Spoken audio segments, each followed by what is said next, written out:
Assalamualaikum warahmatullahi wabarakatuh. Kita lanjutkan pembahasan kita tentang model inti tetes cairan. Jadi, model ini diusulkan oleh Bohr karena sifat inti itu mirip seperti tetes cairan.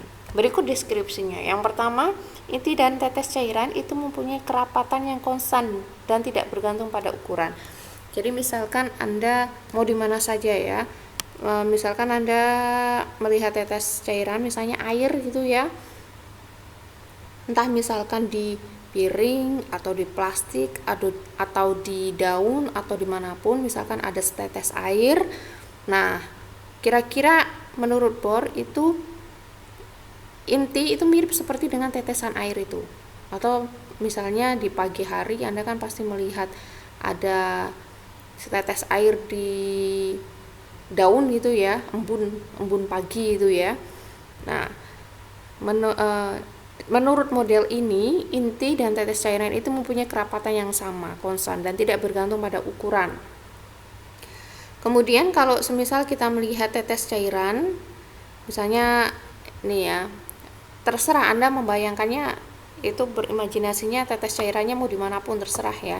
Misalkan ada dua tetes cairan, ada dua tetes air gitu kan, dua titik air itu kan bisa berubah menjadi satu titik air besar, jadi kayak bergabung gitu kan.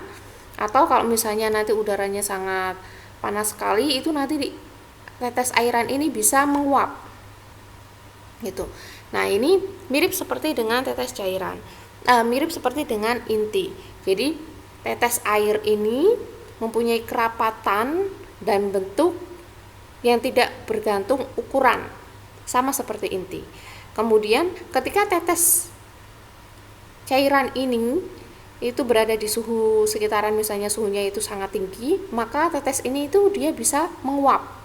Nah, kalau menguap kan dia kan hilang ya, menguap jadi uap gitu kan, tetes airnya uap kan berarti kan dia hilang. Nah, ini mirip seperti pada proses peluruhan inti. Jadi kayak meluruh, udah hilang gitu. Hilang. Energinya itu disebut sebagai energi ikat ya. Jadi kan ketika suhunya semakin panas, tetes air ini kan dia kan menguap ya. Energi panasnya, energi uapnya itu ada kaitannya dengan energi ikat. Kemudian setelah menguap itu kan dia kan udah nggak ada ya, udah jadi gas gitu. Nah, ini mirip seperti konsep peluruhan. Jadi kalau misalnya ada inti X, dia meluruh menjadi inti X aksen. Jadi inti X itu sudah tidak ada lagi. Kemudian kalau semisal ada dua tetes cairan, itu bisa bergabung menjadi satu. Nah, ini kan mirip seperti inti. Jadi inti itu bisa digabungkan. Jadi secara garis besarnya begini. Ini perbandingan antara tetes cairan dan inti. Dia memiliki kerapatan yang sama, konstan. Kemudian panas penguapan di sini adalah energi ikat inti, analogi dengan energi ikat inti. Kemudian proses penguapan tadi itu mirip seperti proses peluruhan. Kemudian proses pengembunan ini lebih tepatnya mungkin proses pembentukan tadi itu ya. Misalnya penggabungan itu ya, dua tetes cairan menjadi satu, ini seperti proses pembentukan inti gabungan. Nah, ini analogi ya. Dengan analogi ini kita bisa mendapatkan energi ikat B fungsi A. Jadi yang pertama asumsinya kerapatan inti itu konstan dan tidak bergantung pada ukuran. Nah, ini menunjukkan bahwa energi ikat inti itu sebanding dengan jumlah nukleon yang ada. Jadi B itu sebanding dengan A. Dengan demikian, dengan A1 adalah konstanta ya. Jadi kita punya B fungsi A itu sama dengan A1 kalikan A. Kemudian yang kedua, energi ikat pada persamaan 1 masih tetap dikoreksi ya. Jadi dari asumsi yang pertama, kerapatan inti itu konstan dan tidak bergantung pada ukuran, itu kita dapatkan relasi B itu sebanding dengan A. Nah, kemudian di depannya kita kasih konstanta A1 ya. Nah, energi ikat ini tujuan kita kan mau nyari energi ikat B ya. Nah, kita sudah dapatkan bentuknya. B fungsi A itu sebanding dengan A1 kalikan A. Tapi persamaan 1 ini masih harus tetap dikoreksi. Karena apa? Karena ada efek permukaan. Jadi nukleon yang berada di dekat permukaan inti itu mendapatkan gaya tarik yang tidak sama dengan yang dialami di bagian dalam. Jadi kalau misalkan kan ada banyak ya, ini nukleon ya. Nukleon yang ada di permukaan itu tidak, gaya tariknya itu tidak sama dengan nukleon yang ada di dalam ya. Jadi yang ada di permukaan sini itu dia tidak mendapatkan gaya tarik yang sama dengan nukleon yang ada di dalam. Jadi ada efek permukaan. Nah, semakin luas permukaan inti, koreksinya berarti semakin besar. Karena apa? Karena kan semakin banyak nukleon yang berada di permukaan. Kalau misalnya nukleonnya itu cuma sedikit ya, permukaannya itu kecil seperti ini berarti kan koreksinya dia semakin kecil. Karena apa? Karena kan jumlah nukleon yang berada di permukaan lebih sedikit. Nah, luas permukaan sendiri itu kita dekati dengan bentuknya lingkaran ya, lingkaran bola ya. Jadi luas permukaan bola itu kan 4pi r kuadrat. Nah, dengan R yang sudah kita dapatkan di pertemuan sebelumnya tentang jari-jari inti ya, R-nya itu kita substitusikan R0 kuadrat A pangkat 2/3. Nah, 4pi R0 kuadrat ini adalah konstanta yang kita simbolkan sebagai A2. Nah, sehingga energi ikat inti itu mendapatkan koreksi, berarti dikurangi ya. Jadi BA itu sama dengan A1A dikurangi dengan A2A pangkat 2/3 ya. Kenapa ini bisa menjadi, jadi kan R kuadrat itu sama dengan R0 kuadrat A pangkat 2/3 ya. Kemudian ternyata masih harus dikoreksi lagi gitu. Jadi sekalipun kita sudah mendapatkan energi ikat pada persamaan 3, ternyata masih harus dikoreksi. Karena apa? Karena Z proton, jumlah proton yang jumlahnya Z dalam inti itu saling tolak menolak, sehingga mengurangi energi ikat yang diberikan. Jadi kan di dalam inti itu kan ada neutron dan proton. Neutron dan proton itu kan dia mengalami gaya tarik inti.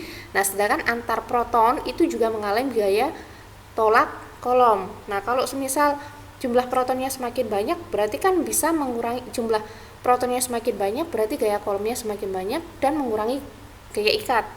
Nah, sehingga jika terdapat Z-1/2 pasang, maka energi potensialnya itu sama dengan sekian. Ini maksudnya bagaimana? Ini maksudnya begini, kalau Z-nya itu ada 4 ya, Z-nya itu ada 4 ya, misalkan kita bentuk ya 1, 2, 3, 4 gitu ya.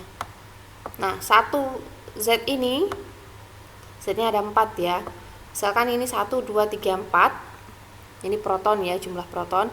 Nah, proton ini kan dia pasangan sama ini satu kali pasang, kemudian pasangan sama si ini, kemudian satu pasang sama ini. Berarti kan satu proton itu dia bisa ada 3 kemungkinan pasangan dengan yang lain ya. Ini kalau semisal A, B, C, D, berarti A itu punya 3 kemungkinan pasangan, yaitu B, C, D. Kemudian D itu juga sama, dia punya 3 kemungkinan pasangan, yaitu C, B, A ya. Jadi ya mudahnya begini, Z dikalikan dengan Z min 1 ya, dikurangi 1 ini kan, jadi kan 4 dikalikan dengan 3 itu dibagi dengan 2 pasang. Maka energi potensialnya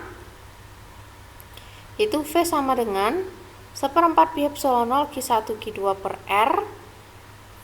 Q1 Q2 nya itu adalah E kuadrat per 8 pi epsilon 0, karena di sini kan Z min 1/2 ya, 2 nya kalikan 4 jadinya 8.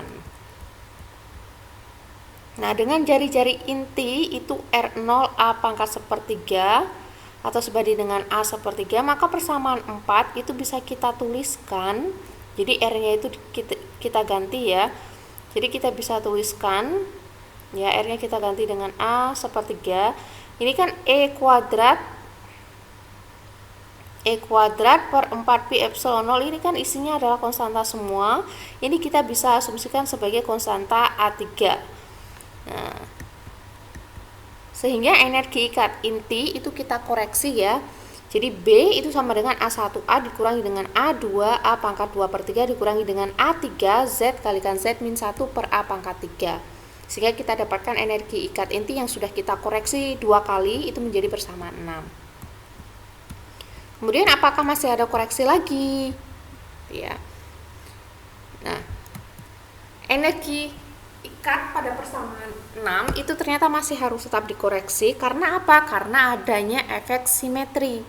Jadi jumlah neutron dan proton sebagai penyusun inti itu kan nggak selamanya sama, jumlahnya nggak sama kan. Nah, simetri jika n-nya itu sama dengan z dan tidak simetri apabila n-nya itu tidak sama dengan z. Jadi kalau misalnya kita melihat gambar 4, jadi ini yang lingkaran ini, yang putih ini ya, ini menunjukkan neutron, kemudian yang hitam ini menunjukkan proton. Kalau misal kita melihat di sini, coba kita hitung ya, jumlah nukleonnya. Ini jumlah nukleonnya ada 16, jumlah neutronnya ada 12, jumlah protonnya ada 4. Jadi kalau kita hitung, jadi ini abaikan yang ini ya. Bentar, jumlah protonnya 4, jumlah neutronnya 12. Coba kita hitung 1, 2, 3, 4, 5, 6, 7, 8, 9, 10, 11, 12. Ya, ini berarti belum. Jadi ini awalnya gambarannya begini. Gambarannya begini. Nah, ini ya. Coba saya hapus dulu.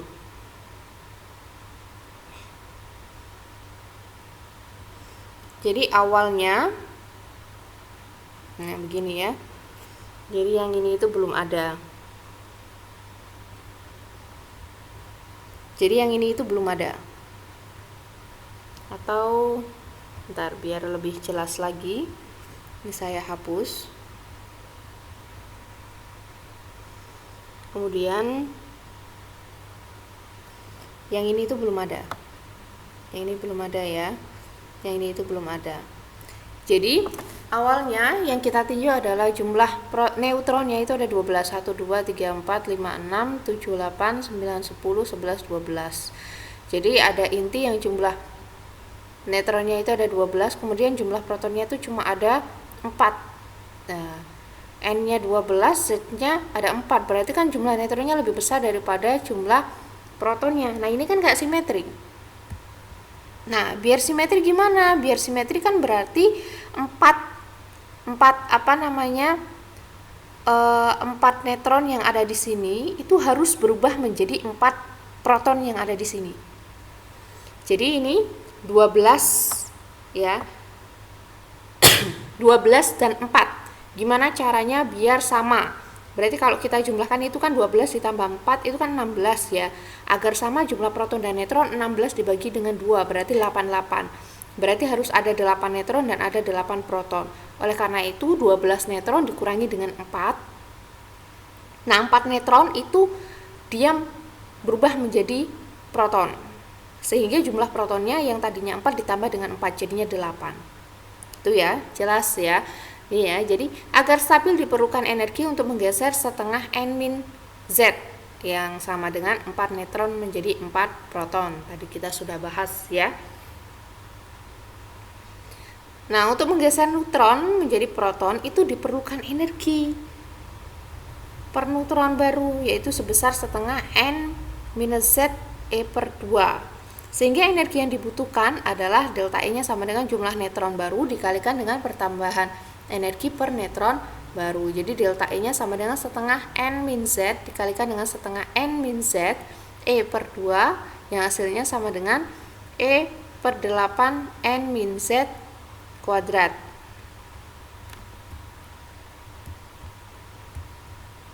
Nah, dengan N-nya sendiri itu adalah A-Z dan E-nya itu sama dengan 1/4, maka persamaan 7 itu bisa kita tuliskan ulang menjadi delta E.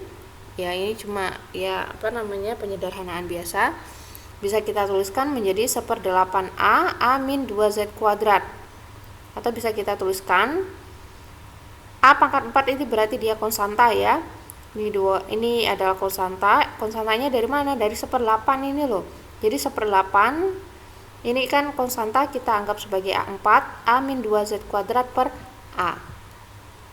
Jadi energi ikat inti karena ada koreksi efek simetri itu berubah menjadi B sama dengan A1A dikurangi dengan A2 per 3 dikurangi A3 ZZ-1 per A sepertiga dikurangi A4 A-2Z kuadrat. Jadi energi ikat inti tadi kontribusi dari yang suku pertama ini menunjukkan dari asumsi bahwa rapatnya itu konstan ya, kerapatan inti konstan, kemudian dikoreksi dengan adanya faktor permukaan ya,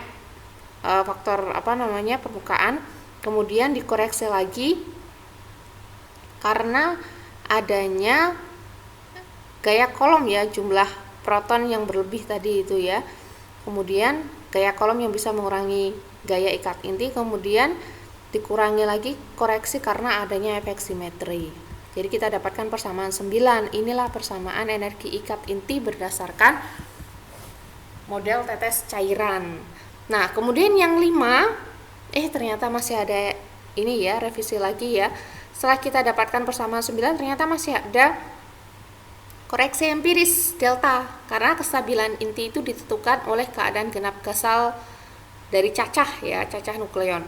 Inti dengan NP genap itu lebih stabil dibandingkan dengan inti NP gasal-gasal. Jadi kalau semisal N-nya itu genap, Z-nya gasal, A-nya gasal, berarti deltanya sama dengan 0. Nah, untuk N-nya gasal, Z-nya genap, A-nya gasal, berarti deltanya itu juga 0. Nah, untuk N-nya genap, Z genap, A genap, itu deltanya plus A5 A pangkat minus 2 per 4 3 per 4. Kemudian untuk N gasal, Z gasal, A genap itu menggunakan A5 A pangkat 3 per 4. Nah, jadi rumus akhir yang menyatakan energi inti berdasarkan tetes cairan atau biasanya disebut sebagai energi ikat inti semi empiris yang ditemukan oleh von Weizsäcker. Gimana ya cara bacanya, saya kurang paham juga.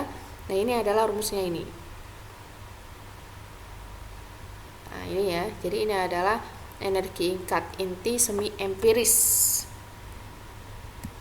Contohnya bagaimana? Nah, ini dengan konstanta-konstanta yang diperoleh dari eksperimen ya, A1, A2, A3, A4, A5. Contoh soal misalkan begini, kita punya massa isotop zinc Zn6430 adalah 63,929 U.